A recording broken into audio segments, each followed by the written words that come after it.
নির্বাচন নির্বাচন নির্বাচন, হাইরে নির্বাচন, এই নির্বাচন কি হবে?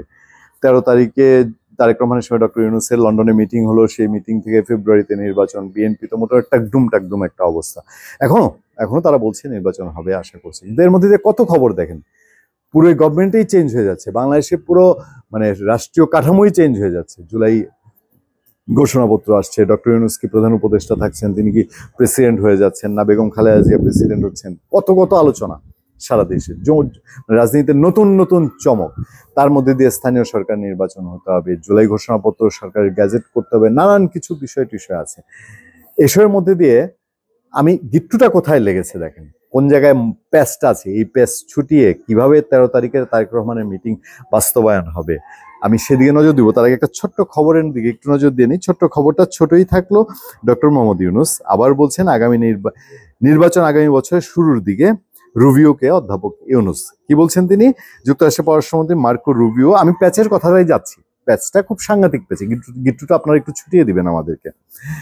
মার্কো রুবিও সোমবার প্রধান উপদেষ্টার সঙ্গে টেলিফোনে কথা বলেন। ফোনে তারা যুক্তরাষ্ট্র বাংলাদেশের মধ্যে অর্থনৈতিক গভীরতা এসব বিষয় নিয়ে, তারপরে আরো নিরাপত্তা সংক্রান্ত বিষয় নিয়ে কথা বলেছেন, যে ভারত প্রশান্ত মহাসাগরীয় অঞ্চলের নিরাপত্তা ও স্থিতিশীলতা বৃদ্ধি এসব অঙ্গীকার পুনর্ব্যক্ত করেছেন।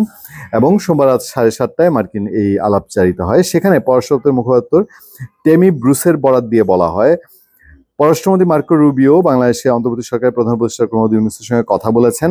পররাষ্ট্রমন্ত্রী প্রধান উপদেষ্টা যুক্তরাষ্ট্র বাংলাদেশের অর্থনৈতিক সম্পদ দিয়ে ওই ইন্দো প্যাসিফিক স্থিতিশীলতা এইসব নিয়ে কথা বলেছেন।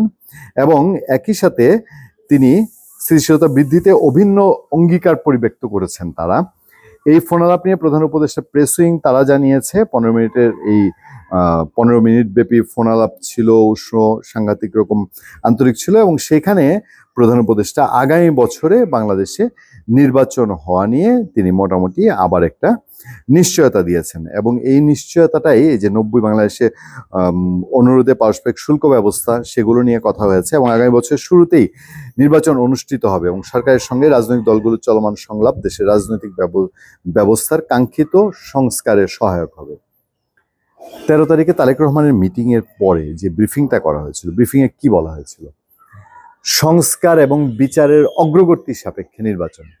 এবার আসেন, আমি যে বলছি ওই যে আমাদের দেশে কিছু গিট্টু দেয় ময়মনসিংহ অঞ্চলে, বলে তুই তো আন্দা গিট্টু দিছিস। আন্দা গিট্টু মানে এই গিট্টুটা যখন যে এরকম দড়ি যে ঠিক মতো গিট দিতে পারে না, তারা এটা যেমনে পারে এমনভাবে শক্ত করে পেঁচায়, পরে এই গিটটা আর খোলা যায় না। তো এরকম একটা গিট্টু আছে। সরকার বিএনপি এখন যেভাবে চিপায় ফেলবে, কিভাবে ফেলবে, এবার তোমাদের নির্বাচনের দাবি মানছি, বিএনপি বললো, দেখেছেন তো যে তোমাদের নির্বাচনের মানছি, কিন্তু শর্ত ছিল সংস্কারের অগ্রগতি, মনে আছে তো? ঠিক আছে। তারপরে উচ্চকক্ষের পিআর মানেন, নাইলে কিন্তু জামাত নির্বাচনে যাবে না। জামাত তো বলে দিচ্ছে পিআর পদ্ধতিতে নির্বাচন ছাড়া যাবে না নির্বাচনে। তাইলে এবার পিআর পদ্ধতিটা মানেন, বিএনপির তো এটা মানা উচিত নাকি? আন্দাজ তো নির্বাচনে জামাত না গেলে তো নির্বাচন হবে না। তারপরে জুলাই সনদে রাজি হন, নাইলে কিন্তু এনসিপি নির্বাচনে যাবে না। জামাত যাবে না পিআর পদ্ধতিতে না হইলে, আর এনসিপি যাবে না জুলাই সনদ না মানলে। ঠিক আছে। তারপরে কি, বড় সংস্কারগুলোতে মত দেন, নাইলে কিন্তু কেউই নির্বাচন করবে না।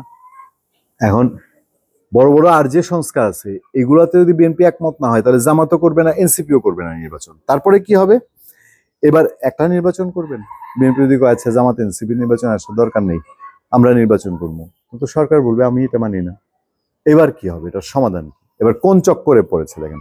প্রধান উপদেষ্টা বলছেন ফেব্রুয়ারি প্রথম বা আগামী বছরের প্রথমে নির্বাচন, কিন্তু নির্বাচন হওয়ার জন্য এখানে যে মেকানিজম গুলো, যে ক্যারিকেচার গুলো, যে কাহিনীগুলো, এই কাহিনীগুলোর আসলে সমাধান কি? গিট্টু যে একটার পর একটা লাগছে, এই গিট্টুর সলিউশন কি? ভালো থাকবেন, সুস্থ থাকবেন।